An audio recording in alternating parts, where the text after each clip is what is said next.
Buenas tardes, amigas y amigos de Día 1. Un placer saludarlos. Hoy nos encontramos en la presidencia municipal de Tuxtla Gutiérrez. Está con nosotros el licenciado en Economía, tesorero municipal, Carlos Agustín Gorrocino Hernández. Tesorero, muchas gracias por la oportunidad de la entrevista, de la conversación, de la plática, de poder puntualizar. Yo hoy ponía en el post de Día 1, podremos estar o no de acuerdo en la forma en cómo el alcalde Carlos Morales está conduciendo los destinos de la ciudad. Pero en algo que están coincidiendo todos, y la mayoría, incluso los críticos, es que hay orden, hay disciplina, hay claridad en el tema de los dineros. Y de eso queremos preguntarle hoy. Gracias por la oportunidad de... Miguelito, si me permites, voy a reiterar para... Sí, para que podamos platicar. No, yo me quedo con mi cubreboca. Claridad. Sí, fíjate que uno de los acuerdos que tuvimos desde el inicio de la administración fue darle orden a la entidad, al municipio, y bueno, coincidimos en que era importante establecer como política pública, establecer una serie de medidas de disciplina financiera. Y coincidimos, ayuntamiento, servidores públicos, obviamente con el liderazgo del presidente municipal Carlos Morales y del acompañamiento que le hace la síndico municipal, y nos propusimos a llevar una serie de medidas que nos permitieran devolverle el orden institucional al municipio. Bueno, en ese orden de ideas, bueno, pues definimos muy bien qué entendíamos por disciplina financiera y más o menos te comento en qué términos se establecieron las medidas. La primera fue una medida de fortalecer los ingresos propios en todas las áreas, en los impuestos, que es el caso del impuesto predial, hacer un esfuerzo en la recuperación de la cartera vencida, que hicimos un gran esfuerzo el año pasado y también en este año lo seguimos haciendo. Tuvimos buenos resultados con el incremento significativo de los ingresos por el impuesto. También nos ocurrió con el traslado de dominio, seguimos trabajando muy duro en ambos impuestos, pero también en los derechos. En los derechos por conceptos de residuos sólidos o de derechos que se obtienen a través de otras áreas del ayuntamiento, como el caso de desarrollo urbano. Fortalecer muy bien la política de invertir bien los recursos que tenemos disponibles. Es decir, si tú cuidas muy bien el ingreso y empiezas a llegar a tener disponibilidades, invertirlas en productos que te den rendimientos. Y la verdad nos ha ido muy bien también con los rendimientos financieros. Entonces ese fue un elemento. El segundo elemento fue ajustar el gasto operativo. Más o menos estimábamos que con el cambio ya de la estructura que nosotros empezamos a manejar, más o menos dejamos de gastarnos 200 millones de pesos que pensamos que se gastaban de una manera no idónea. Entonces esos 200 millones de pesos nos empezaron a dar otro tipo de manejo a las finanzas públicas. Hoy se gastan de manera diferente, están más orientados al gasto de la inversión, sí, y menos al dispendio de los recursos. Y cuando hablamos de que no estaba debidamente o correctamente aplicado, pienso yo en la telefonía celular, en el dispendio del viático, en el combustible. Mira, había varios componentes que... ¿Cuál es el más...? El componente más grande era uno que se llama asesorías. Se gastaban muchos millones de pesos en asesorías y que la verdad no tenían ningún beneficio tangible, o sea, no se percibía. En otro orden de ideas había también un exceso en el gasto de combustible, creo que lo regulamos bastante bien y empezamos a tener ahorros. En los servicios personales dejamos de contratar alrededor de unos 600 personas que pensábamos que no era tan necesario tenerlas. Terminaron su contrato con la administración anterior, nosotros ya no le renovamos el contrato y de ese modo empezamos a crear una serie de de Sí, ahorros, de ahorros. que nos empezaron a dar viabilidad al municipio. De este gran universo de los 1.300 millones de pesos de deuda, la proyección, bueno, ahorita vamos en 400 y tantos, según más, 500 y tantos, ¿no? Mira, ahorita andamos es una estimación que hicimos Unos aprox, ¿no? preliminar al mes de septiembre. Falta que tengamos ahorita ya el cierre para ver en cuánto verdaderamente quedó. Pero creemos que vamos a quedar abajo de lo que estábamos estimando. Traemos 546 millones de pesos y sin considerar un adelanto de recursos que nos dieron del FAIS. Ese no lo consideramos porque tiene su fuente de pago propia y solito se autopaga hasta el término de la administración. Ese no lo contabilizamos porque no genera ninguna presión a los ingresos de libre disposición. Solamente se adelantan, ¿no? 546 millones de pesos. Sí, más o menos. En eso estimamos, pero creemos que lo vamos a bajar un poquito más ahora al cierre de septiembre.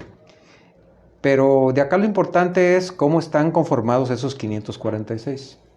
Esos 546 son alrededor de 330 del crédito a largo plazo que se tiene, que la verdad el servicio de la deuda de ese crédito no es gravoso. Y aunque es en volumen el que más carga tiene, el componente el que más carga tiene, no nos crea realmente un tema de una situación de presión.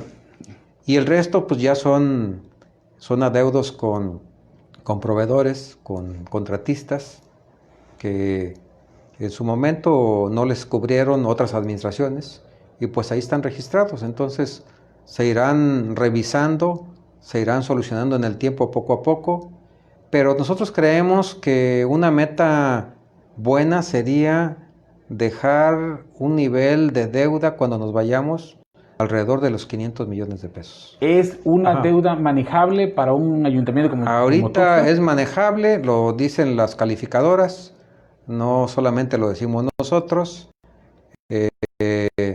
Rating dio una calificación 2 niveles por encima que la calificación que antes teníamos de Moody's. O sea, contratamos HR en vez de Moody's.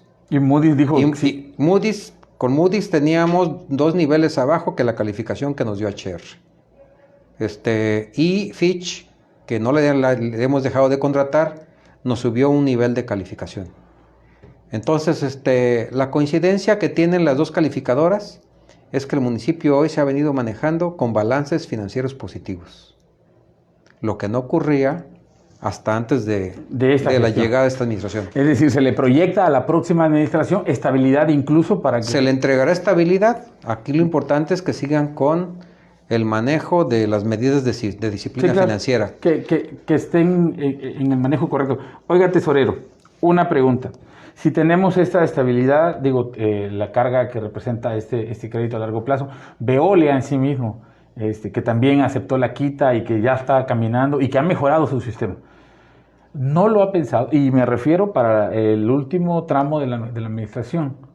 Pienso en una línea de crédito y pienso en ese gran universo que representa, por ejemplo, las calles, las vialidades, la composición, la pavimentación, el bacheo. El presidente decía, no, es que es mucho, son 5,000 millones de pesos que necesita Tuxtla para más o menos estar en condiciones de una ciudad con vialidades de capital. ¿No están pensando ustedes en alguna línea de crédito? Yo sigo en esa lógica. Miren, yo creo que ahorita hay que terminar todo el proceso de saneamiento de las finanzas públicas municipales. Digo, ya hoy ya tenemos estabilidad. Yo creo que el esfuerzo se tiene que hacer en ir depurando todos los pasivos de corto plazo que van quedando. Yo creo que no nos alcanza a nosotros para concluirlos. Lo tendrá que hacer la próxima administración. Pero no debemos de pensar ahorita en un financiamiento de largo plazo. Hay que dejar que el municipio casi quedara con su crédito de largo plazo para pensar en la posibilidad de ir por un nuevo financiamiento, pero no es el tiempo. Hoy en día no es el tiempo. Tenemos un compromiso además con el ayuntamiento de que no íbamos a tomar deuda adicional de largo plazo. Entonces, ¿qué nos queda? Seguir fortaleciendo los ingresos propios, ajustar el gasto operativo a efecto de tratar de tener un mayor volumen de remanentes que nos permitan orientarlo al gasto de inversión. Y bueno, pues yo creo que se ha notado porque se hizo una inversión importante, yo creo que más o menos 117 millones de pesos en alumbrado público. Bueno, el tema de los contenedores, 28 millones de pesos. Vamos a hacer unas pequeñas inversiones adicionales también en alumbrado entre este año y el que viene para tratar de que el nivel de encendido de las luminarias esté al 100%. Más o menos el nivel de eficiencia que tenía el sistema de alumbrado público era de un 25% cuando llegamos. La meta es dejarlo funcionando a un 98%. Nunca quedan al 100%. No, claro, siempre nunca quedan los sistemas, pero sí llevarlo al límite máximo. Entonces, esa es una tarea. La otra tarea, el tema de la basura. Y hoy hemos empezado ya con reparación de vialidades primarias. Se está trabajando en la Avenida Central y vamos a hacer todo lo que esté a nuestro alcance para que los remanentes que podamos tener en este año se los orientemos al gasto de inversión a efecto de no tomar deuda. Eso es una muy buena decisión, sí. No seguir en deuda. Sí. Tesorero, también admitiendo y reconociendo que el escenario no es el más halagador ni el más positivo. Estamos saliendo de una pandemia, bueno, no creo que la estemos saliendo todavía está en proceso. Los especialistas están diciendo que para la recuperación económica después de estos meses de confinamiento, pues hablamos de 2-3 años para que volvamos a estar en aquellos niveles de principio de este año. Independientemente de que no sea el escenario de nueva deuda, ¿cómo está el asunto de los impuestos? Digo, la 4T dijo que no más impuestos, pero me refiero concretamente también, tesorero, a las participaciones federales, que tienen un impacto, que ya entraron en funcionamiento sus seguros. Mira, ¿qué va a pasar? Te platico, Miguelito. Tenemos, digamos, más o menos 3 grandes fuentes de financiamiento. Sí. Los ingresos propios, que ya te platiqué, las participaciones y los fondos de aportaciones. Vamos a hablar de las participaciones. Por ahí en el mes de mayo teníamos muchas dudas porque con algunos cálculos que habíamos hecho, considerando los escenarios de la caída del PIB que teníamos en esas fechas, pensábamos que las participaciones para el municipio podían llegar a caer hasta en un 20%. Entonces imagínate, de 1.328 millones, quítale el 20%, pues iba a ser una cantidad terriblemente dura para nosotros. Sin embargo, nos habíamos preparado también para ese escenario. Bueno, no ocurrió porque el SAT ha hecho un buen trabajo. Creo que ha requerido a muchos contribuyentes que tenían adeudos significativos, y más o menos la caída al mes de septiembre ya no anda en el 20%, a nivel nacional anda en el 10% en términos reales. Pero también ocurrió algo. Lo que hizo la Secretaría de Hacienda y Crédito Público Federal, que creo que lo hizo bastante bien, fue anticiparse para crear un mecanismo de compensación de las caídas de participaciones, y salió al mercado para contratar 110,000 millones de pesos a efecto de tratar de cubrir la caída o lo que se estimaba de disminución que iba a haber de participaciones para entidades federativas y municipios. De esos 110,000, contrató 80,000. Son créditos a largo plazo que tomó la federación a nosotros. Sí, la federación. Y a efecto de que los municipios, los estados no resintieran el impacto. Exacto, entonces que siguiera fluyendo el dinero. Hubo apetito de mercado por alrededor de 80,000 millones. Creo que van a salir para ir a buscar los 30,000, no sé cómo vayan. La verdad no lo he revisado. Pero con esos 80,000 millones, en automático está garantizada que las caídas de participaciones van a ser compensadas a través de ese mecanismo. Es decir, en la traducción para la gente que nos ve y nos escucha, Tuxtla Gutiérrez, aunque tenía esa previsión, se mantiene. En vez de asumir la caída por la recaudación que tuvo la federación, pues nos van a entregar el 100% de las participaciones que estaban programadas al inicio del año. Es decir, en términos llanos vamos a recibir los 1.320 y tantos millones de pesos que nos programaron. Entonces eso nos da mucha tranquilidad, porque si por un lado estamos haciendo el esfuerzo nosotros recaudatorio local y por otro lado tenemos el acompañamiento de tener la garantía de que vamos a recibir el total de participaciones, pues eso nos da la posibilidad de hacer una mejor planeación. Sí, claro, y de orientarlo hacia el gasto y la inversión. Exacto. ¿No? Acá hay una pregunta de la gente que está llegando a nuestra entrevista.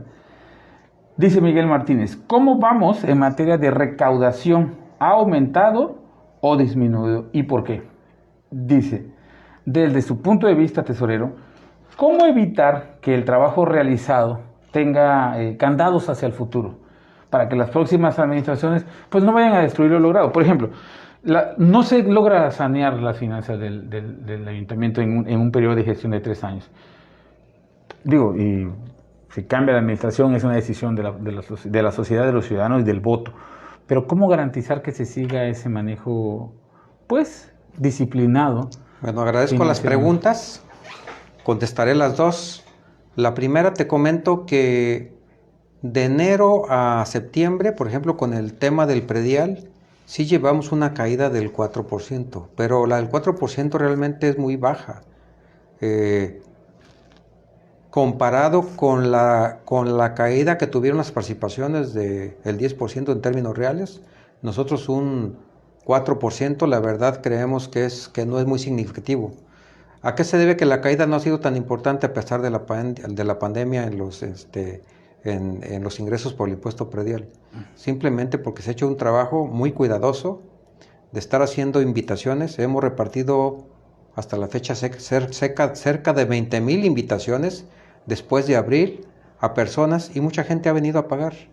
Mucha gente, a pesar de la pandemia, ha tenido la voluntad de pagar, y eso nos ha ayudado mucho para que la caída no sea escandalosa. Sí, claro, y no se... Pero también te comento, ese 4% es comparado con el año anterior, pero con relación a lo que programamos nosotros recaudar en el año, vamos por encima. Ah, eso es bueno. Entonces no nos afecta la caída con relación al año pasado para efectos de la programación del gasto que tenemos. O sea, no tenemos ningún problema.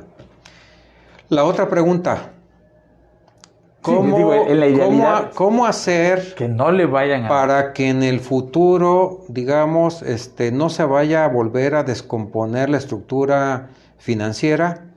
Bueno, pues hay que prepararnos para eso. Miren, estamos trabajando por encargo del presidente municipal y con un grupo del Consejo Consultivo y con el equipo de trabajo de la Tesorería, una serie de indicadores muy sencillos. Y vamos a tratar de que en un breve tiempo, no sé, en lo que resta del año, tratar de crear no sé si lo vayamos a meter dentro del portal del ayuntamiento o por separado, una serie de indicadores colmetas, para que esos indicadores tengan el dato histórico. Por ejemplo, un indicador podría decir, a ver, pues cuánto es la deuda, el saldo de la deuda histórico de los últimos 20 años, y poner una gráfica muy clara para que se vea cómo ha venido evolucionando a efecto de que futuras administraciones no la vayan a volver a hacer crecer de una manera dramática. De acuerdo, entonces, sí, que sepan de dónde vamos a crear una serie de indicadores que van a ser muy fácil de verlos para la ciudadanía, y lo que haríamos ya en el tiempo es solicitar ya como ciudadanos que esos indicadores se actualicen mes a mes y que la ciudadanía los esté revisando, para que la ciudadanía tenga la cultura también de decir, hey, cuidado, te estás desviando un poco en ese indicador, ¿qué estás haciendo? O explica por qué se te está desviando ese indicador. Sí, máxima transparencia. Entonces, la idea es esa, es crear una serie de indicadores para evaluar el desempeño del municipio en el tiempo. De acuerdo, sí, es una buena... Habría que llevarlo también a la ley, habría que ponerlo no sé... La observación y el acompañamiento ciudadano es mucho más efectivo que una ley, porque luego la ley, pues ahí está, perfecta, maravillosa, pero ¿quién la aplica? Una observación ciudadana es mucho más puntual. Si la gente empieza a revisar los indicadores en el tiempo y se da cuenta que alguien los dejó de publicar, pues la gente va a exigir en su momento a las autoridades pues que lo haga. Ese es bueno. Cuando hablamos del predial y se generó una polémica meses atrás en el proyecto de egresos del próximo año, esta tabla de ajuste al impuesto predial. ¿Sigue vigente? A ver, voy a comentarte de una vez para aclarar ese tema Hay que matarlo ya. y ya dejarlo de lado. Todos, digo, el municipio, así como los demás municipios, tienen la obligación todos los años de actualizar sus tablas de valores, porque la ciudad es dinámica y la ciudad se mueve. Y hay áreas de la ciudad que a lo mejor hace 5 años eran predios rústicos y hoy hay grandes desarrollos. Y el cambio de los precios es otro. Entonces, estamos obligados como municipio año con año a estar actualizando las tablas de valores. Lo que ocurrió es que en el tiempo no se actualizaban. Pero sería una obligación anual de estarlo haciendo. Otro indicador. ¿Qué estamos haciendo? Nosotros estamos cumpliendo con el tema del orden. Y esta es una medida más que tiene que ver con la disciplina que está llevando el municipio. Se debe de hacer todos los años. Pero para modificar la tabla de valores, siempre lo hacemos conjuntamente con la Dirección de Catastro del Gobierno del Estado. Y esa tabla estuvo validada a través de ellos. Bueno, esa tabla de valores se pone a consideración del Congreso y en su momento decidirán si se aprueba, la modifican o qué le hacen. Pero no tiene nada que ver con el tema de los impuestos. Sí, no es un incremento del impuesto. El impuesto predial está redactado exactamente, creo que es el capítulo 2 de la Ley de Ingresos, igualito que el del año pasado. Y las tarifas son exactamente las mismas. Entonces, no es cierto que va a haber incremento del predial. Pero para efectos de transacciones económicas e inmobiliarias, sí es importante contar con la actualización de las tablas de valores. Entonces, no confundamos a la sociedad con cosas que no son. Una cosa es para que se puedan llevar a cabo correctamente las transacciones inmobiliarias y otra cosa es el tema del impuesto predial que está perfectamente definido en el capítulo 2 del proyecto de la Ley de Ingresos que enviamos y es igualito exactamente que el del año anterior. No hay incremento. Por supuesto que tampoco están pensando en otro impuesto, ¿verdad? No hubo ningún otro impuesto. Sigue exactamente lo mismo que estaba en el ejercicio anterior. Cuando se le hace esas invitaciones, cuando se le manda estas cartas, esta respuesta a la gente, porque quiero entender que ante el llamado de la ciudad, la gente acude, hace su esfuerzo por cubrir su impuesto predial, por ejemplo, ¿no? Mira, podemos decir entre la fecha que se emiten las cartas hasta al transcurso de un par de meses, 1 de cada 10 va a pagar. Pero esto hay que dejarlo que termine todo el ejercicio para ver cuántos van a pagar de los que mandamos invitación. Nosotros esperaríamos tener por lo menos 3 de cada 10. Eso nos ayudaría muchísimo para... Incrementaría el ingreso propio. ¿Y por qué si yo hoy le digo a la ciudadanía, les hacemos una invitación de que sí paguen, por favor? De que sí contribuyan.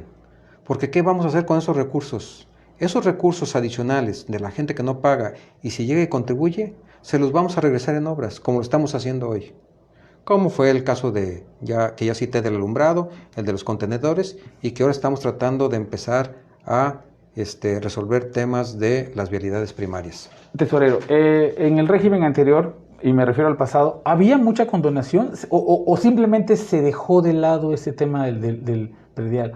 No sé, ahí viene el edificio de día 1, mejor no le cobres a eso. O sea, ¿habían ese tipo de discrecionalidad, de excepciones, pues yo digo que hasta de privilegios en la ciudad, en algunos conceptos, en algunas plazas, centros comerciales, bodegas, estaciones de radio, de televisión, cines? O sea, ¿se dejó de cobrarles el impuesto? Mira, la autoridad dejó de hacer su trabajo que le corresponde. Llegaba el mes, sí, en diciembre emitían las boletas del año siguiente, sí las distribuían y todos los contribuyentes que son cumplidos ya sabemos que llegan en enero, febrero y marzo, que es el periodo de descuentos. Sí, claro, y que están marcados, ¿no? Pero ya de ahí pasando marzo, Ya no había ningún trabajo por parte de la autoridad para tratar de recordarle al contribuyente pues que tenía un pago pendiente derivado de los impuestos, porque son impuestos. Pues, Impuesto es exactamente como lo explica, es un impuesto, se impone. sí, claro. Pero y no había ese proceso de... no había ese proceso de recordarles, decir, oye... de recordarles, de tocarles la puerta, de llevarles una carta o de hacer publicidad. Sí, entonces, de decirles, todavía debes 2020 de impuestos, ¿no? Exacto. Y aprovecho para hacer un anuncio. Durante este año, la tesorería ingresó al ayuntamiento una solicitud para condonar recargos y gastos de ejecución, que son significativos en ocasiones. Entonces, todos los contribuyentes que paguen de aquí hasta el mes de diciembre, se les podrá descontar los recargos y los gastos de ejecución. Aquel que no se ha acercado a la ventanilla. Si alguien debe de 5 o de 6 años, se puede todo lo que se haya acumulado de recargos y gastos de ejecución, en automático se le hace el descuento. Y solamente pagaría lo que sería la parte ¿Y de cuánto estamos hablando, tesorero, que están dejando? Pues varía, mira, hay pero en el universo ¿de cuántas, perdón? El universo de todo eso, ¿cuánto dejaría de percibir la ciudad? ¿Han hecho ese diagnóstico? Bueno, no hemos cuantificado. Porque hay que ir uno por uno, ¿no? No hemos cuantificado, pero lo que sí te puedo decir es que hay personas que han venido a pagar que tienen, digamos, se ahorran 30% del importe total que debían de pagar si no estuviera esa autorización de condonación de esos rubros por parte del ayuntamiento. Sí, o sea, es atractivo. Acá aplica el de lo perdido lo hallado, acércate porque es mejor un buen arreglo, ¿no? Mire, déjeme leerle algunos comentarios que están llegando, ¿no? Dice Gerardo López, las finanzas han sido claras. Un fuerte abrazo. Saraín Gómez, hasta que conozco al tesorero, nunca recibe en su oficina. Ha sido una administración de puertas cerradas. Bueno, dice Saraín. Dice Roberto Anza. Le contesto a Saraín. Saraín, cuando tú gustes, te podemos recibir. Yo recibo mucha gente todos los días. Contigo no será la excepción. De acuerdo. Dice Roberto Anza. Excelente manejo de las finanzas del municipio. Gracias al orden y la buena administración ha logrado el Ayuntamiento de Tuxtla realizar obras en beneficio de la ciudad. Por aquí, un amigo nuestro, el ingeniero René León Farrera. Excelente manejo de los recursos financieros para beneficio de nuestra ciudad, que se ve reflejado en las obras y mejoras para Tuxtla. El ingeniero René es el director del ESMAPA. ¿Cómo lo ve la tesorería del ESMAPA? Porque otro de los servicios que ofrece la ciudad y que tienen un costo muy elevado, así como la recolección de la basura, la luminaria, la seguridad, el tema del agua. ¿Cómo el maestro Carlos Morales ha visibilizado y visualizado ese tema? Ahí también hay una cartera vencida enorme. Mira, yo ahí no soy una fuente correcta para dar pero desde la perspectiva del tesorero. No, yo creo que han hecho un trabajo también de esfuerzo, también de orden, también de disciplina. También ellos han hecho lo propio, pero ya con datos duros, pues yo creo que lo conveniente sería que ellos lo respondieran. De acuerdo. Una de las situaciones también que se da al interior de esta gestión es que mientras tenemos disciplina financiera, viniendo de un tiempo, vamos a decir, y lo voy a decir con esas palabras, de derroche, ¿no? Me refiero concretamente al gasto operativo. Cuando se le pone disciplina, ya no es lo mismo. Y me refiero concretamente a la operatividad de la policía, al patrullaje de la policía, a la operatividad de protección civil, a la dinámica del ayuntamiento yendo hacia la gente. ¿No ha dejado de fluir ese recurso? ¿Sigue trabajando el ayuntamiento? ¿O sí se vio mermada su presencia en las colonias, su presencia en la ciudad? No, yo creo que al contrario. Yo creo que la policía sí tiene todos los medios. Creo que cuando llegamos, pues la verdad, sí la capacidad del equipamiento de la policía no era la adecuada. Nosotros hemos hecho ya adquisiciones importantes tanto en unidades como en equipamiento, en uniformes, en una serie de medidas que hoy en día le dan la posibilidad de que la policía sí pueda desempeñar su trabajo. Se le da el combustible suficiente para que hagan la operación. Sí, no pueden decir que ha fallado la operatividad, se está garantizada. con menos dinero, les garantizamos a ellos todos los insumos para que puedan hacer su trabajo hoy en día. ¿Genera la Dirección de Tránsito un ingreso importante para el ayuntamiento en multas? Generan multas y sobre todo la Dirección de Tránsito, esa sí genera recursos importantes. ¿No se van a ajustar? Le voy a dar un dato. Sí.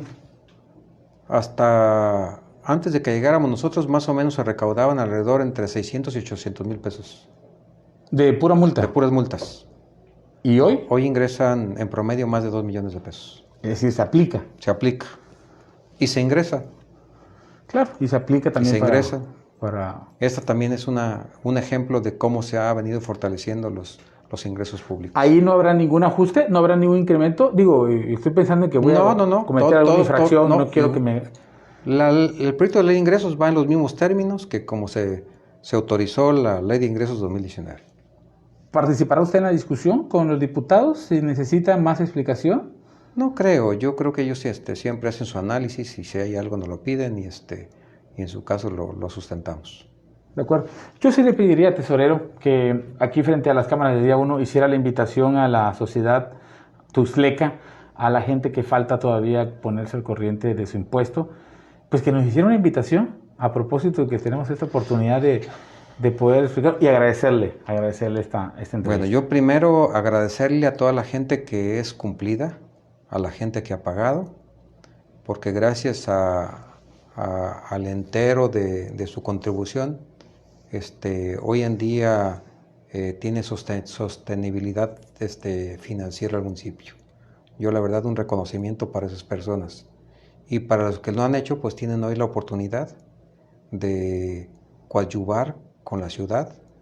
No es con nosotros, yo creo que es colaborar a través de sus pagos a efecto de que el ayuntamiento tenga más disponibilidad de recursos y que esos recursos se los podamos revertir a través de nuevos beneficios para la ciudad. Agradeceríamos mucho que quien no ha hecho el pago se acercara a la ventanilla de nuestras oficinas a efecto de que pudieran realizar sus contribuciones. Sí, a propósito que hay condonación en los recargos, ¿no? Exacto. El tesorero municipal, muchísimas gracias. El licenciado en Economía, Carlos Agustín Gorrocino Hernández, tesorero municipal de Tuxtla Gutiérrez. Gracias por la oportunidad. Yo le pediría que nos encontráramos más adelantito y siguiéramos puntualizando estos temas y convertirlos en habituales para los usuarios de redes, para los tuxtlecos en sí. Pues con todo gusto, estimado Miguel. Muchas gracias a ustedes por la entrevista y gracias al auditorio que nos ve a través de tu medio. Muchas gracias. Gracias. Muchas gracias. Hasta pronto. Hasta luego.